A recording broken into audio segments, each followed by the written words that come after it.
Сейчас я вас удивлю. Вот ответьте сами себе на вопрос.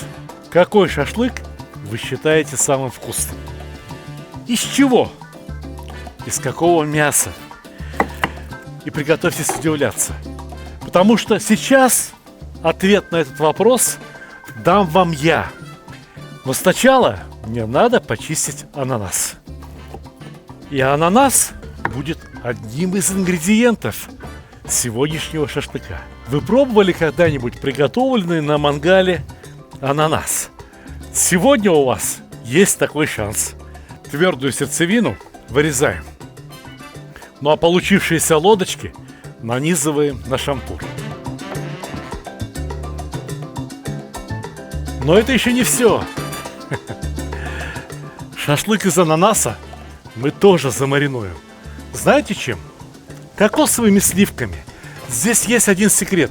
Кокосовые сливки продаются практически в любом супермаркете. Но когда вы вскрываете банку, ни в коем случае не взбалтывайте ее и не перемешивайте. Снимите только верхнюю часть, очень густую. И этой верхней густой частью смазывайте ананас.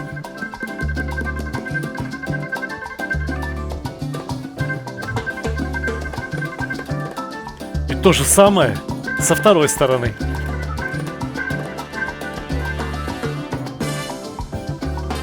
Кокосовые сливки – удивительный продукт.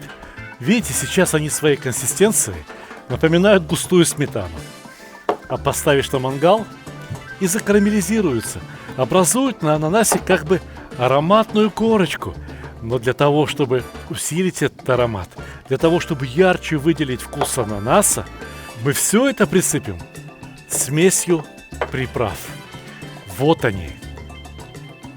В составе этой смеси сахар, черный перец, корица, гвоздика и кардамон. Знаете, чтобы не собирать так много специй, купите пакетик специй, предназначенных для приготовления глинтвейна. Там уже все есть.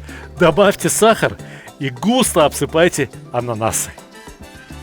Сахар тоже расплавится.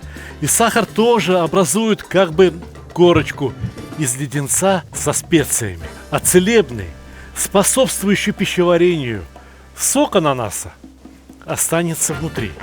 Он достанется едокам. Тем самым едокам, которые будут наслаждаться удивительным шашлыком из утиной грудки. Да, из утки, из утиной грудки можно приготовить лучший, по моему мнению, шашлык.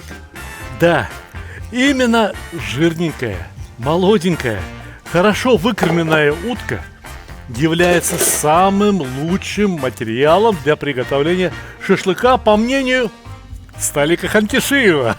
Маринад для этой утки очень простой, но подготовка достаточно сложная и требующая некоторого умения. Давайте, пока я насаживаю уточку на шампуры и развожу уголь, я вам все покажу.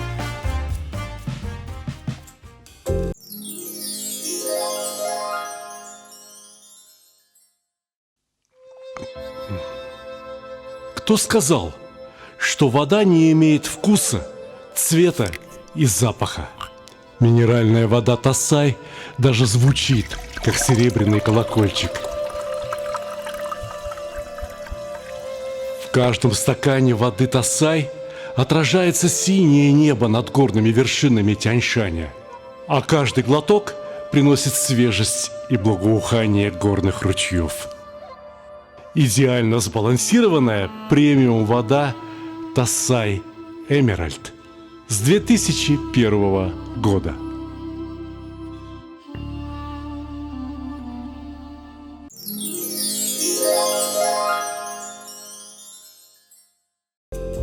Иногда с нашими людьми такое случается. Купят чего-нибудь эдакого, глотнут, попробуют и говорят: это на маринад оставим.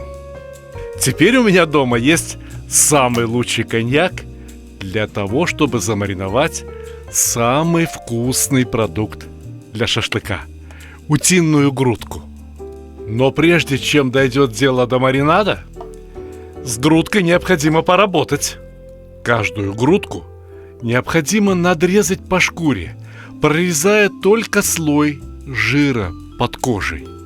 А слой мяса под шкурой не трогать ни в коем случае. Итак, остро наточенный нож и наискосок через 1,5-2 миллиметра, чтобы образовалась эдакая сеточка, через которую утиный жир будет выплавляться очень легко. Да и маринаду к утиной плоти будет легче подобраться. Поверьте, утиная грудка заслуживает таких хлопот. Ведь она удивительно вкусна сама по себе. И чтобы не исказить ее вкус и аромат, мы посыпаем ее только солью и черным перцем. Больше ничего не надо. Аккуратненько соль и перец. И со стороны кожи, и со стороны утиной грудки. Но утиная грудка тем и отличается от всего остального, что ее вкус менять не следует. Утиной грудке, если что-то и подойдет, то нечто фруктовое, легкое, ягодное. Именно такой вкус, а точнее послевкусие, останется от фужера очень хорошего коньяка. Коньяк сработает дважды. Сначала во время маринования он предохранит грудку от порчи. Так работает алкоголь. А когда мы будем готовить грудку на мангале, алкоголь, разумеется, испарится, и останется только вот это волшебное ягодное послевкусие, которое в плохом коньяке, а тем более в фальшивке, в подделке, быть просто не может. Пусть грудка помаринуется дня 2, ну уж хотя бы ночь, в холодильнике. Сложность приготовления этого шашлыка состоит не столько в мариновке либо выборе ингредиентов, сколько в правильном его приготовлении, в правильной термической обработке. Загляните в мангал. Угля я беру совсем немного. Обратите внимание, угля я взял совсем немного, да и тот распределил по периметру. Центр у меня абсолютно свободен. Более того, вдоль угольков я насыпаю щепку. Щепку для копчения. Ведь уголь сам по себе, хороший уголь, никакого дыма не дает. А грудка на первоначальном этапе ее приготовления будет именно что коптиться. Причем коптиться она будет шкурой вниз. И для того, чтобы дым как можно лучше пропитал грудку, я накрываю мангал крышкой. И можно накрыть какой угодно крышкой. Да хоть тазиком. Самое главное, чтобы хоть что-то задерживало дым возле утки как можно дольше. Тепла, который дают угольки, вполне достаточно для того, чтобы грудка прогрелась градусов до 50 за 30-40 минут. Да, именно столько длится первый этап приготовления шашлыка из утиной грудки. Ну а мы тем временем можем заняться приготовлением ананаса.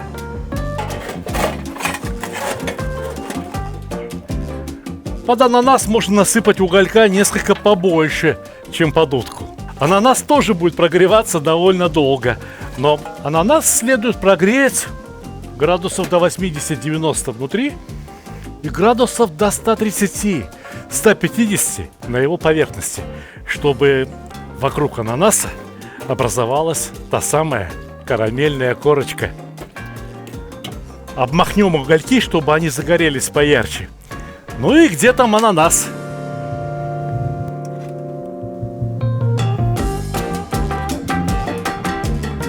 Обычно такой шашлык я ставлю первым в меню банкетов, званых ужинов. Он здорово разжигает аппетит и убеждает всех в мастерстве повара. Видите, В крышке моего мангала встроен термометр. И термометр сейчас показывает 60-65 градусов, максимум 70. Этого вполне достаточно, чтобы уточка не спеша, но очень равномерно прогрелась. Мне не надо, чтобы хоть что-то в ней зарумянилось, но мне очень надо, чтобы из утки сейчас вытопился лишний жир. Вы понимаете, как устроена утиная грудка? Вот шкура, под ней хороший слой утиного жира, а дальше мясо. Собственно говоря, сама грудка. Так вот, для того, чтобы превратить шкурку в нечто хрустящее, из-под нее необходимо вытопить лишний жир. Жир не пропадет даром. Капая на горячий металл мангала, жир обратится в дым. И этот дым, наряду с дымом от стружек, прокоптит саму грудку.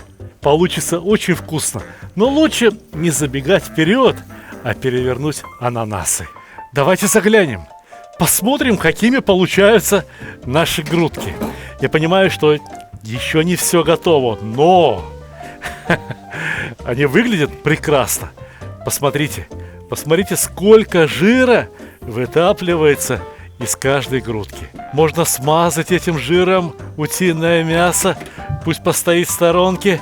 Ну а здесь как? Отлично, превосходно. Однако я бы подержал еще минут 10. Посмотрите, сколько стружек осталось, ведь они тоже должны передать свой вкус грудкам.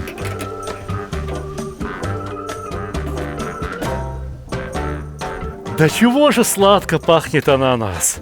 Да чего же аппетитные запахи издает уточка! Но теперь два этих запаха необходимо совместить в один. Смотрите внимательно. Я убираю с мангала и утиные грудки, которые уже на 90% готовы, и ананас.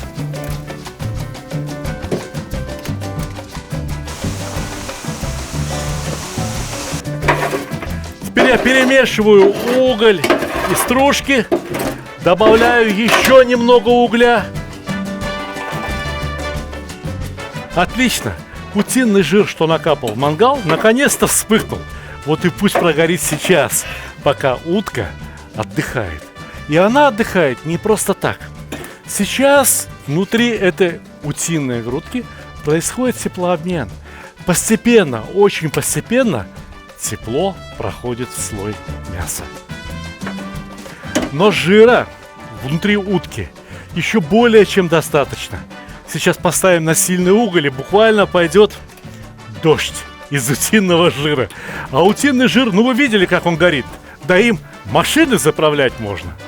И что же делать? Как нам устроить, чтобы утиный жир не горел? А очень просто. Уменьшить его концентрацию. Уточка, ананас. Уточка, ананас. С ананаса жир капает? Нет. А с утки? Ну и пусть капает. Пусть капает по чуть-чуть. Вот теперь опахало в руки и наводим лоск, наводим румянец, что на утке, что на ананасе. Со стороны шкуры, хоть сейчас на стол подавай, со стороны мяса мы ее тоже поджарим, но совсем чуть-чуть, буквально минуточку. Как узнать, готова ли утка? Да очень просто.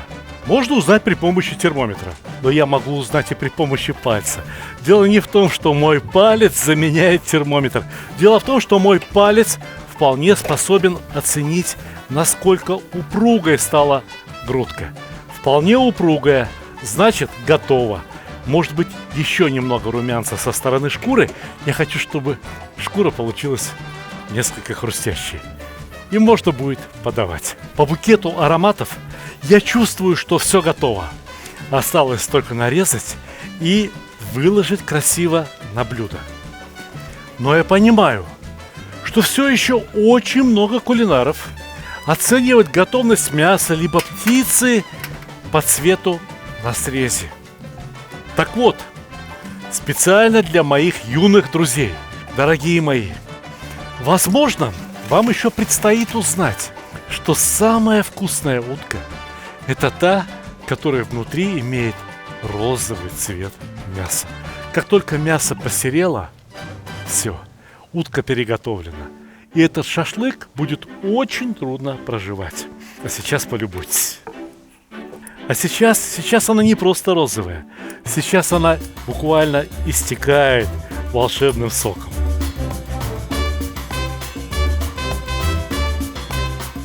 И ананас. Ананас внутри должен стать полупрозрачным. И я понимаю, что очень многие с трудом представляют себе, а как же сочетается мясное и сладкое. А вы попробуйте, ведь я не случайно нарезал ананас на то же количество ломтиков, что и утку. Попробуйте, попробуйте сочетать. Это невероятно вкусно.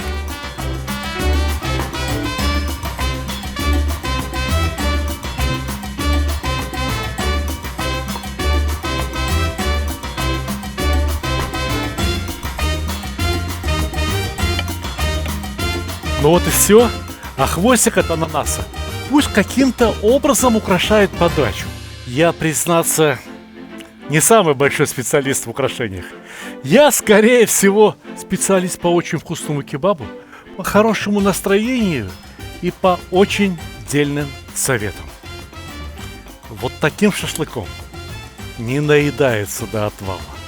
Таким шашлыком наслаждаются 2-3 ломтика утки, 2-3 ломтика ананаса. И пусть дальше обед продолжится чем-то другим. Но у меня уже сейчас есть повод сказать вам, дорогие мои, приятного вам аппетита!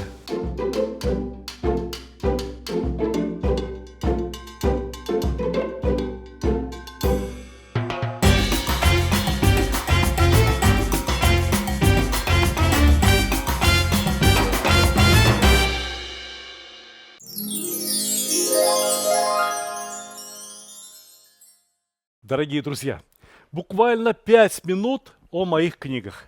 Вот эта книга составлена по заявкам теле- и радиослушателей.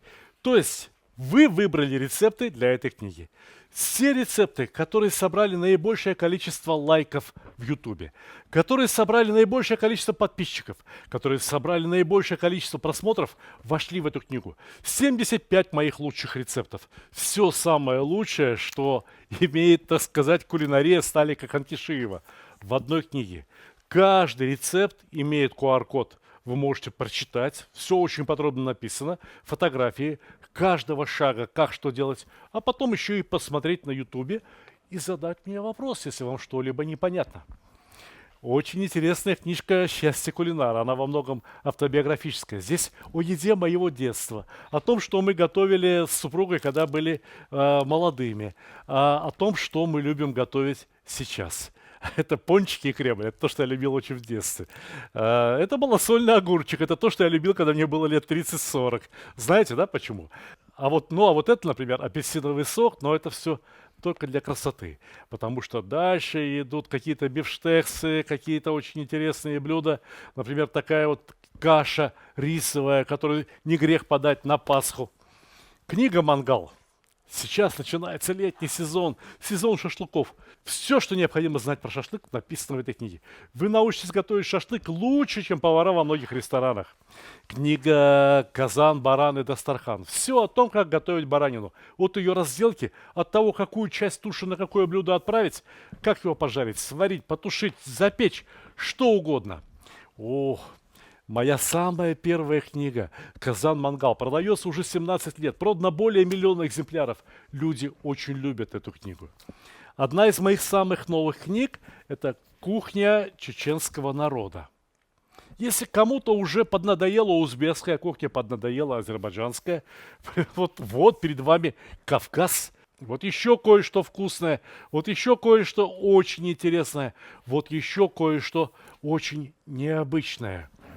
Великолепный подарок не только выходцам с Кавказа, но и русским людям. Очень интересно. Книга «Плов», книга «Казан». Эти 2 книги, пожалуй, что мои главные книги, главный труд. Я в них вложил труда неимоверно. Знаете, как они сделаны внутри? Таких книг Я не видел, что кто-нибудь еще делал такие книги. Ну, фотографии, ладно. Фотографии я всегда делаю сам, всегда стараюсь сделать их роскошными. Но здесь написана эта книга так, что не приготовить по ней невозможно. Все, что вы будете готовить, будет получаться точно так же, как у меня, потому что каждый рецепт имеет необычную структуру. Во-первых, здесь указано, какая температура должна быть в казане, сколько минут должна продолжаться та или иная операция. Каждый шаг описан очень подробно, на каждый шаг фотографии, и на каждый шаг вот здесь внизу написано, почему необходимо поступать именно так, почему надо готовить именно так, а не иначе.